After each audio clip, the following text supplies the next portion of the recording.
تبارك الذي نزل الفرقان على عبده ليكون للعالمين نذيرا. اللہ جل جلالہ ساری کائنات کے خالق اور مالک ہیں. وہ اکیلے عبادت کے لائق ہیں. اللہ تعالیٰ کے سوا کوئی عبادت کے لائق نہیں.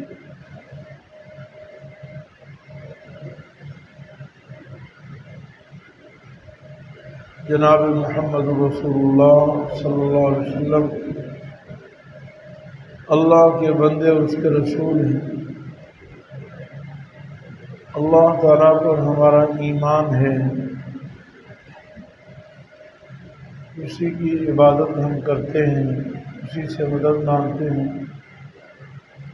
وہی مشکل کشا ہے، وہی حاجت روا ہے.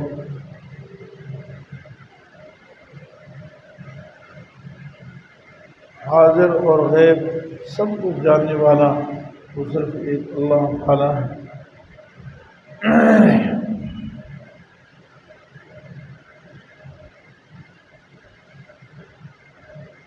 غیب کا علم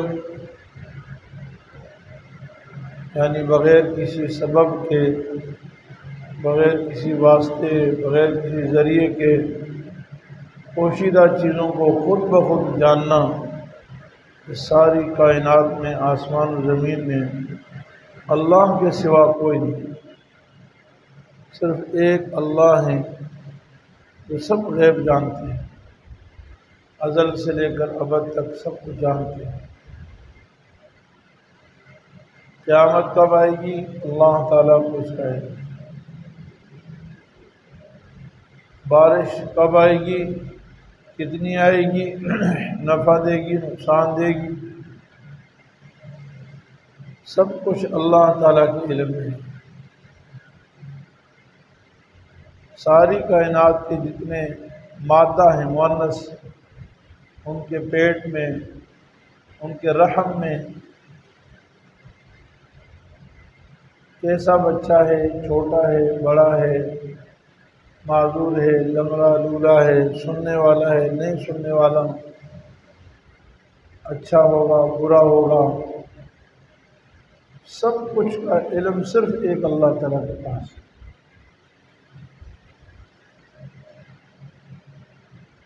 فرمایا اس کائنات کو، اللہ کے بندوں کو، اللہ کی مخلوق کو یقینی طور پر یہ بھی معلوم نہیں کہ کل وہ کیا کرے گا.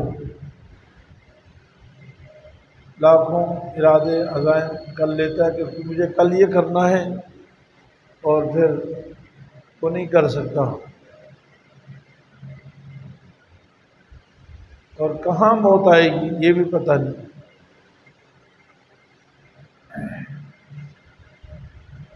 میرے عزیز بھائیوں، اللہ تعالیٰ کی بہت احسانات ہیں، ظاہری، باطنی، روحانی، مادی، انفرادی، اجتماعی، شخصی، آفاقی. ہم اللہ کی نعمتوں کو گننا چاہیں تو نہیں گن سکتے، یہ ہماری طاقت سے باہر ہے. کچھ نعمتیں ایسی ہیں جن کی طرف ہمارا دھیان جاتا ہے، اور بے شمار نعمتیں وہ ہیں جو ہمارے سوچ میں بھی نہیں ہیں. اور جب کوئی نعمت ہم سے چھن جاتی ہے تب پتہ چلتا ہے کہ یہ اللہ کی کتنی بڑی نعمت ہے.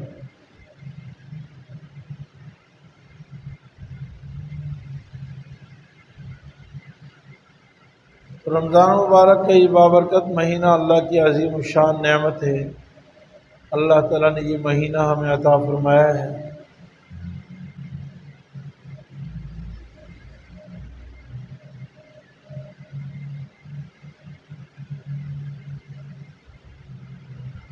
بہت عظیم الشان مہینہ ہے. اللہ تعالیٰ نے اس کو رحمتوں والا مہینہ بنایا، عظمتوں والا مہینہ بنایا، فضیلتوں والا مہینہ بنایا. جنت کے دروازے کھول دیے جاتے ہیں، جہنم کے دروازے بند کر دیے جاتے ہیں۔ جو رمضان کی برکتوں سے محروم ہو گیا وہ محروم القسمت ہے۔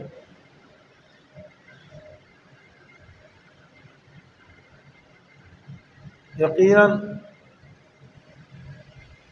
رمضان مبارک میں اللہ تعالیٰ کی عبادت، اطاعت، فرما برداری، نیکی اور تقویٰ کے کام بہت اونچا مقام رکھتے ہیں۔ لیکن اگر اس مہینے میں بھی ایک آدمی دین سے دور ہو، عبادات سے دور ہو، شرعی احکام کی پابندی سے دور ہو، حلال کی بجائے حرام کھاتا ہو، سچ کی بجائے جھوٹ بولتا ہو، معاملات میں دھوکہ اور فریب ہو، اس کی معاشرت درست نہیں ہے، اخلاق اس کے صحیح نہیں ہے، یاد رکھیں اس سے بڑا کوئی محروم نہیں، اس سے بڑا محروم القسمت کوئی نہیں۔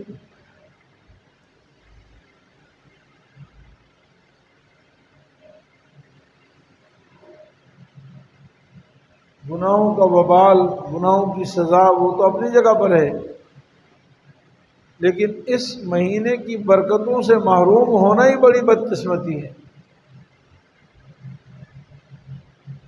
تو میرے عزیز بھائیوں، ہم نے 20 دن رمضان کی گزار لیے، ابھی صرف 10 دن یا 9 دن باقی ہیں۔ اللہ تعالیٰ نے تو پورے مہینے کو ایام معدودات فرمایا ہے، گنتی کے چند دن ہیں، ایسے ہی گزر گئے۔ انتظار تھا کہ رمضان کب آئے گا کب آئے گا، اور 2/3 چلا بھی گیا، اور ابھی یہ ایک ہی ہفتہ ہے، اگلے ہفتے کے 1-2 ایام، یعنی یہ جمعہ ہے اور اگلا جمعہ جب ہم پڑھیں گے تو 27 رمضان ہو انشاءاللہ، اور پھر 28 اور 29، 2 دن باقی ہوں گے، بالکل اختتام پہ ہوگا۔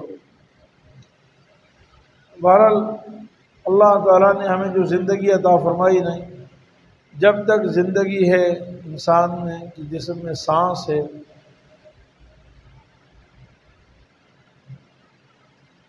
مرنے سے پہلے پہلے انسان بہت کچھ کر سکتا ہے۔ اللہ تعالیٰ نے انسان کو موقع عطا فرمایا ہے۔ تو یہ 10 دن بھی اللہ رب العالمین اپنے فضل سے ہمیں صحیح عطا فرما دیں تو یہ ہماری زندگی کے لیے انقلاب کا ذریعہ بن جائیں۔ ان 10 دنوں میں میرے عزیز بھائیوں 2 عبادتیں بہت اہم ہیں جو ان ایام کے ساتھ خاص ہیں۔ پہلی عبادت ہے اعتکاف کی۔ اعتکاف ایک نظر ہوتا ہے، نظر کا اعتکاف جو واجب ہوتا ہے۔ ایک آدمی نے نظر مان لی کہ میں اتنے دن اعتکاف کروں گا، منت مان لی۔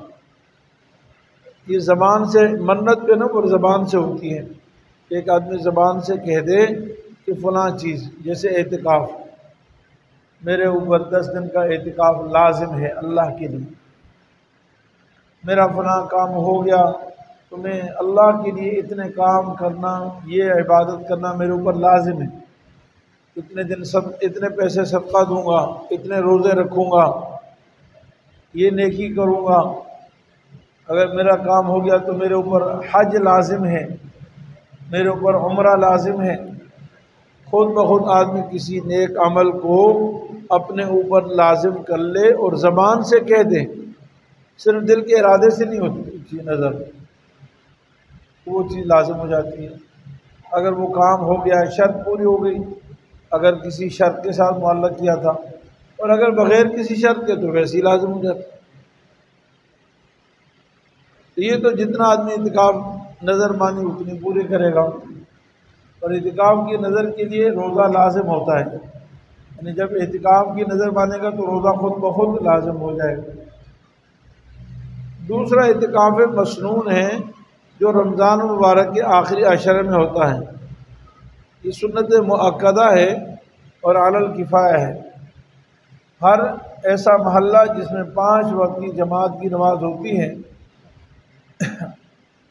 یا کم از کم اعتکاف کے ایام میں 5 وقت کی نماز ہو، ایسی مسجد کے آس پاس کے پڑوسیوں پر لازم ہے کہ اس مسجد میں اعتکاف کریں۔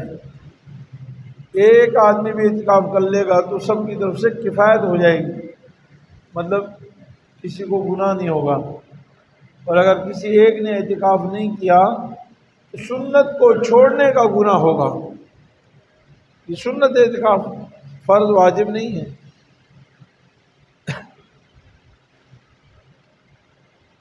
اللہ تعالیٰ نے رمضان المبارک کے احکام جہاں بیان فرمائے نا، وہاں ان احکام میں سے آخری حکم یہ بیان فرمایا ہے، کیونکہ رمضان کے آخر میں ہوتا ہے۔ فرمایا وَلَا تُبَاشِرُوهُنَّ، دیکھو پورے رمضان میں دن کو روزہ ہے، رات کو روزہ نہیں ہے۔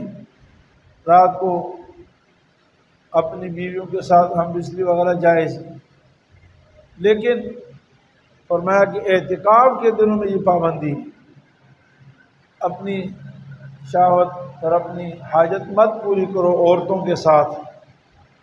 وَأَنْتُمْ عَاكِفُونَ فِي الْمَسَاجِدِ، اس حال میں کہ تم مسجدوں کے اندر اعتکاف ہوئے ہو۔ قرآن کریم نے یہ مصنون عمل ہے، لیکن اس کا حکم قرآن میں بیان فرمایا ہے۔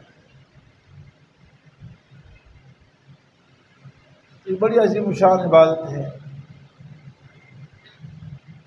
اللہ کے گھر میں ایک آدمی آ کر ڈیرا لگا لیتا ہے، بستر بچھا لیتا ہے، اے اللہ میں تو تیرے در سے اس وقت تک نہیں جاؤں گا جب تک آپ میرے اوپر رحم نہیں فرمائیں گے، میری مدد نہیں فرمائیں گے، میری ضرورت پوری نہیں فرمائیں گے، میری مشکل حل نہیں فرمائیں گے۔ اے اللہ میں تو پڑا رہوں گا آپ کی در پر، اور اللہ کے سوا کوئی کائنات کا کسی کا در ہے ہی نہیں۔ وہ اکیلا ہے، مشکل کشا ہے، وہی حاجت روا ہے۔ اللہ کے در کے سوا ہم کہاں جائیں؟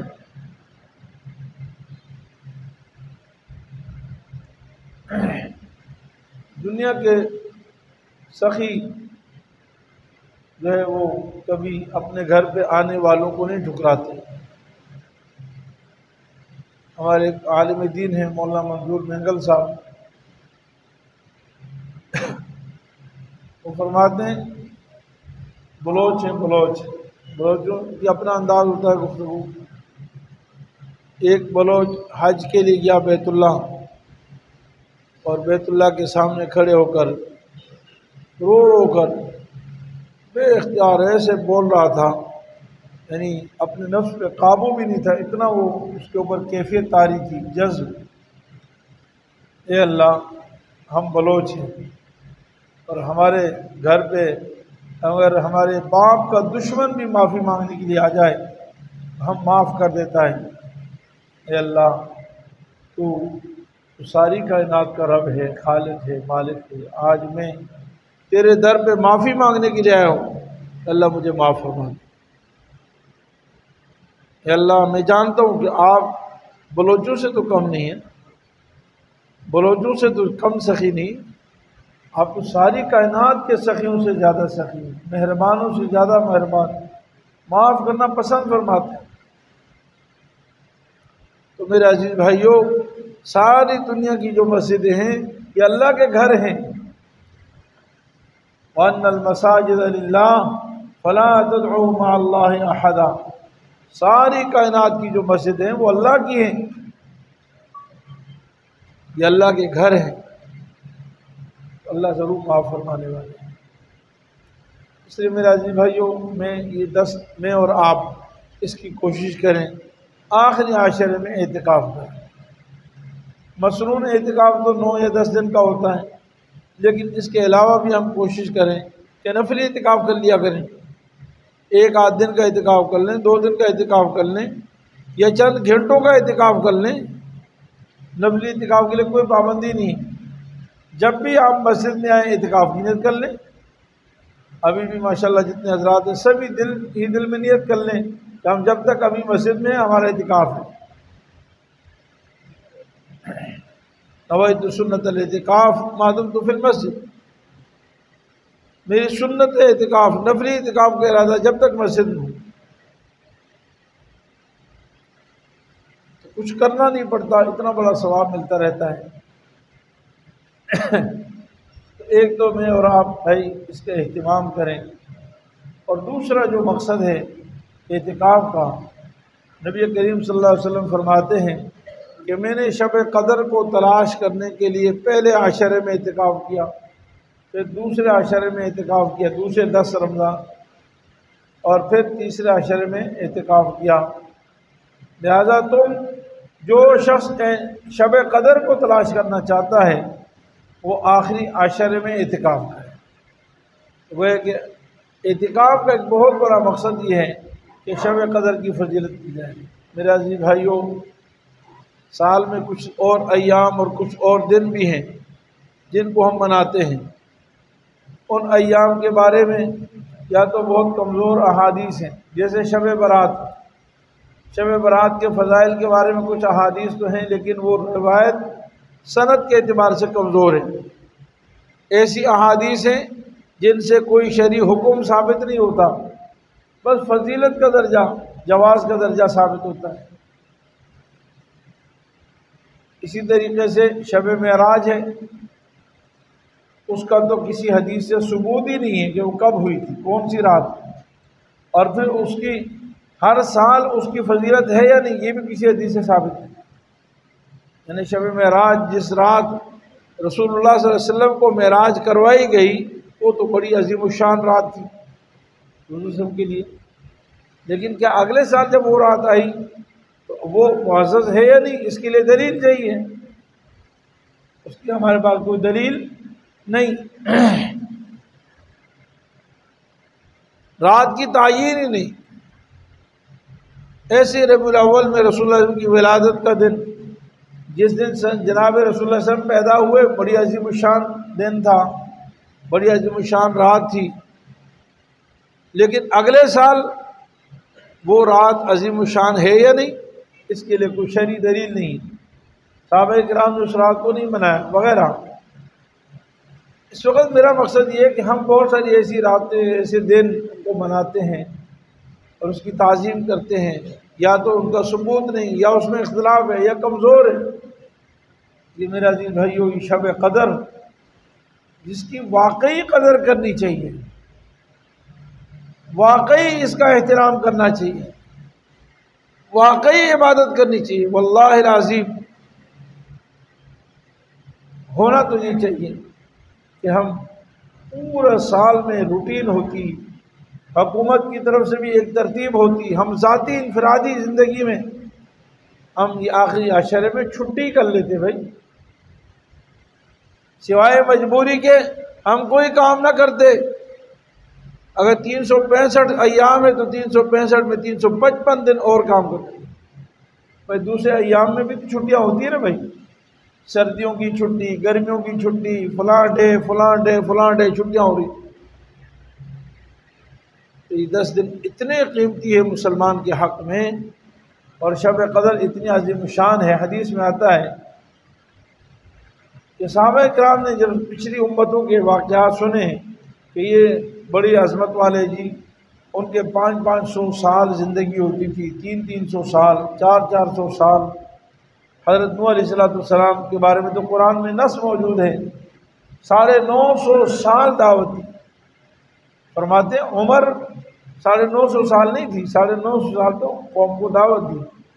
عمر 1000 سال تھی، یا 10.5 یعنی 1050 سال تھی۔ اتنی لمبی لمبی عمریں تھیں۔ صحابہ کرام نے فرمایا کہ ہم تو ان تک پہنچ ہی نہیں سکتے۔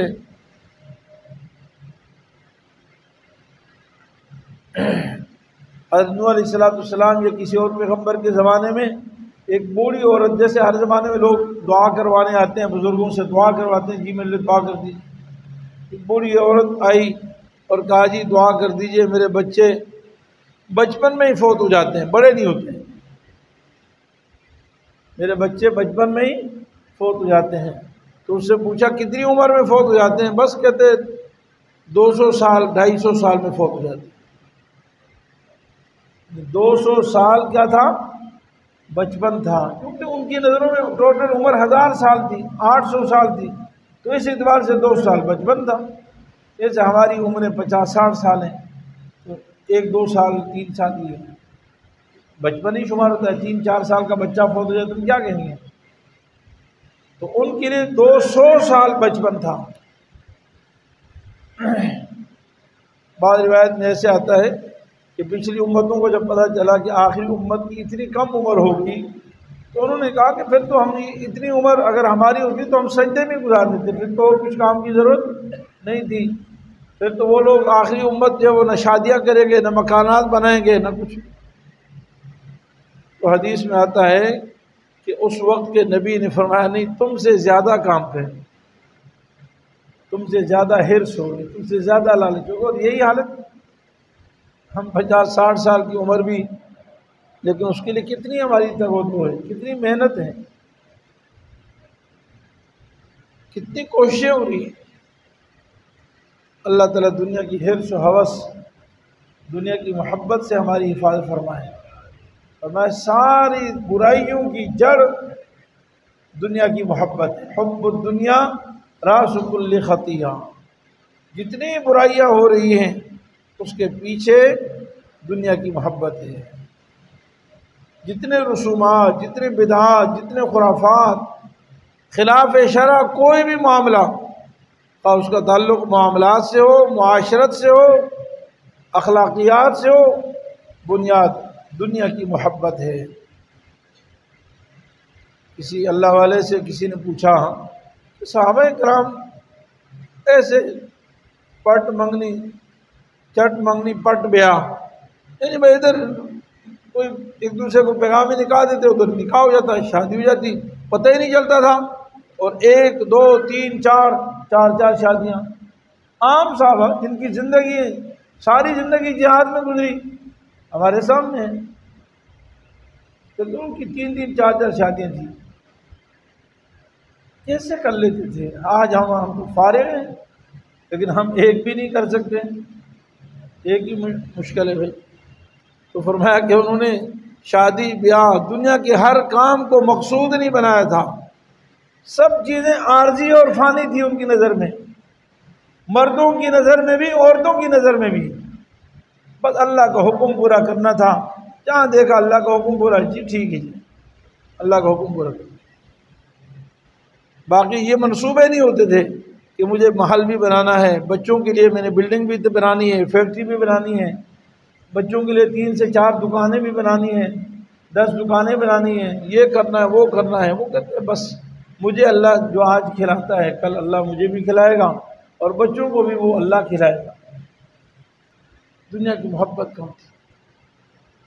بہرحال میرے عزیز بھائیو، یہ شب قدر کی ایسی رات ہے جس کی فضیلت پورے قرآن کریم میں ہے، اور پھر بڑی یعنی ایک سورت اس کے بارے میں نازل ہوئی، شب قدر کے بارے میں پوری ایک سورت اللہ تعالیٰ نے انا انزلناہ فی لیلۃ القدر وما ادراک ما لیلۃ القدر لیلۃ القدر خیر من الف شہر۔ ہم نے قرآن شب قدر میں اتارا، یعنی رمضان میں اتارا تو رمضان کا مہینہ عظمت والا، پھر رمضان کے مہینے میں شب قدر میں اتارا تو وہ مہینہ، وہ رات عظمت والی۔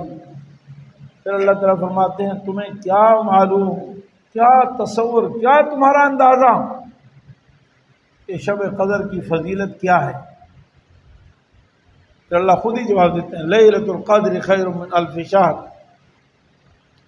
بھائی مجھ سے اور آپ سے اگر واقعی سوال ہوتا نا تو میں کہتا بھائی ایک رات 1 مہینے سے افضل ہے، 2 مہینوں سے افضل ہے، 3 مہینوں سے افضل ہے، اور اگر ہمیں کہا تھا تم مانگو بھائی کتنا چاہتے تو ہم بھی اتنا ہی مانگتے، لیکن اللہ رب العالمین نے فرمایا 1000 مہینوں سے افضل ہے،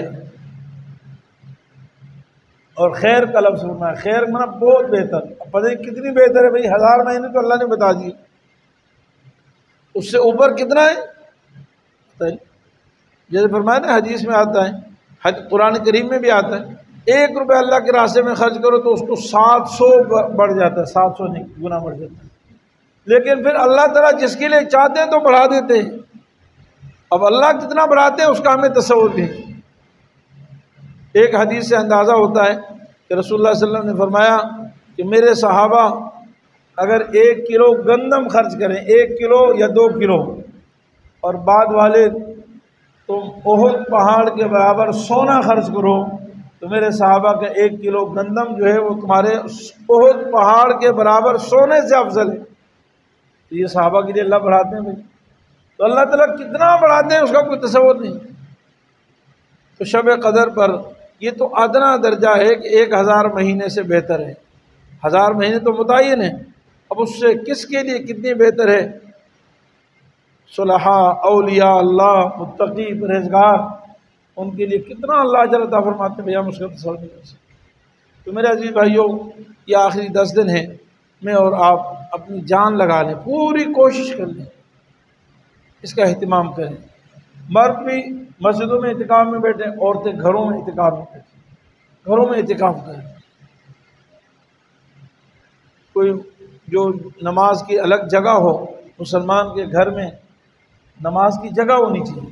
جیسے آپ ہمارے یہاں گھروں میں کیا ٹی وی لان، یہ بیڈ روم ہے، یہ ڈائننگ روم ہے، فلانا ہے، لیکن مسجد روم نہیں ہے، صلاۃ روم نہیں ہے، نماز کا روم نہیں ہے۔ مسلمان کے گھر میں نماز کا کمرہ ہونا چاہیے، اور اگر نہیں ہے تو بہرحال کسی بھی کمرے کو متعین کر کے اس میں عورتیں جو ہے اعتکاف کر سکتی ہیں۔ اور اسی طرح ہم جتنا ہو سکتا ہے عبادات کریں، اس کے علاوہ نمازوں کی پابندی کریں، کم از کم یہ آخری جو عشرہ ہے اس میں کوئی نماز تکبیر الاولیٰ سے نہ چھوٹے، خصوصاً عشاء کی اور فجر کی نماز۔ اور تیسرا یہ ہے کہ اس میں ہم وقت ضائع نہ کریں۔ کتنے افسوس کی بات ہے، ہمارے کھیل کے میدانوں میں، فضولیات میں، لغویات میں، بازاروں میں جو ان دنوں میں خوب رش ہوتا ہے، خوب رونقیں ہوتی ہیں، نعوذ باللہ، دنیا کے اعتبار سے رونقیں ہوتی ہیں، ورنہ آخرت کے اعتبار سے تو رہوستیں ہوتی ہیں۔ یعنی بالکل اللہ تعالیٰ کے حکم کی خلاف ورزی اور بغاوت، ایک طرف شیطان کا لشکر ہے، ایک طرف رحمان کا لشکر ہے۔ رحمان فضائل بیان کر رہا ہے، جنت کے دروازے کھول رہا ہے، جہنم کے دروازے بند کر رہا ہے، اور شیطان اپنی کوشش بھی کر رہا ہے۔ سرکش شیاطین بند ہیں، باقی تو سارے کھلے ہوئے ہیں، اور پھر وہ شیطان جو جنات والے وہ بند ہیں، باقی انسان جو شیطان ہے وہ کھلے ہوئے ہیں۔ شیطان دونوں قسم کے ہیں بھائی، ذہن میں رکھیں، ایک انسانی شیطان، ایک جنات والے شیطان۔ قرآن کریم کی آخری آیت تقریباً ہر آدمی کو یاد ہے، ہر مسلمان کو، من الجنت والناس، من الجنت والناس، کہ اللہ میں شیطانوں سے پناہ مانگتا ہوں جو دلوں میں وسوسے ڈالتے ہیں، بہکاتے ہیں، شک اور تردد میں مبتلا کرتے ہیں۔ کون؟ جنات میں سے ہو یا انسانوں میں سے ہو، شیاطین الجن والانس، جنوں والے شیاطین اور انسانوں والے شیاطین۔ بہرحال اس کا اہتمام فرمائیں، 5 نمازوں کو اہتمام سے پڑھیں، جتنا ہو سکتا ہے دعا کریں اپنے لیے، قوم اور ملت کے لیے، عالم اسلام کے لیے، فلسطین کے لیے۔ اس وقت جو انتہائی تکلیف دہ حالات ہیں، رمضان مبارک کا بابرکت مہینہ ہے، یہی وہ مہینہ جو اسلام کی سب سے پہلی عظیم الشان جنگ ہوئی، اور اس میں اسلام کا نام بلند ہوا، جنگ بدر۔ لیکن آج بھی اس مہینے میں مسلمان پریشان حال ہیں۔ آپ دعا فرمائیں، اللہ تعالیٰ مسلمانوں کی غیبی مدد و نصرت فرمائے، اور اللہ تعالیٰ جو ہے فلسطین کی مدد فرمائے، مجاہدین کی مدد فرمائے، اور بیت المقدس کو اللہ رب العالمین جو ہے آزاد فرمائے۔ اور اسی طرح ہم جو ہے اس مہینے میں شریعت کے جو اور احکام ہم سے اس رمضان میں کوئی کوتاہی ہوئی، صدقات میں، زکوٰۃ ابھی تک نہیں دی ہے، زکوٰۃ کا خوب اہتمام کریں۔ صدقہ فطر اگرچہ عید الفطر کے دن واجب ہوتا ہے، لیکن پورے رمضان میں آپ دے سکتے ہیں۔ تو آج کل کے حالات کے اعتبار سے جو مختلف لوگوں کی ضروریات ہوتی ہیں، غریب آدمی نے کپڑے بنانے، کچھ اور کر رہا ہے، تو پہلے سے دے دینا زیادہ بہتر ہے کہ آدمی جو رمضان کے مہینے میں صدقہ فطر وغیرہ ادا کر دیں۔ اللہ رب العالمین سے دعا ہے کہ اللہ تعالیٰ اپنے فضل و کرم سے ہماری روزوں کو، ہماری عبادات کو، ہماری دعاؤں کو قبول فرمائے، اور یہ آخری جو رمضان ہے نا، جو 10 دن ہے، اس میں خصوصاً اللہ تعالیٰ ہمیں زیادہ سے زیادہ عبادت کی توفیق عطا فرمائے۔ وآخر دعوانا ان الحمدللہ رب العالمین۔ مفتی صاحب کے YouTube چینل کو سبسکرائب کیجئے اور ان کے تازہ بیانات کے ذریعے اپنی علمی، اصلاحی اور فکری آبیاری کرتے رہیے۔ جزاکم اللہ۔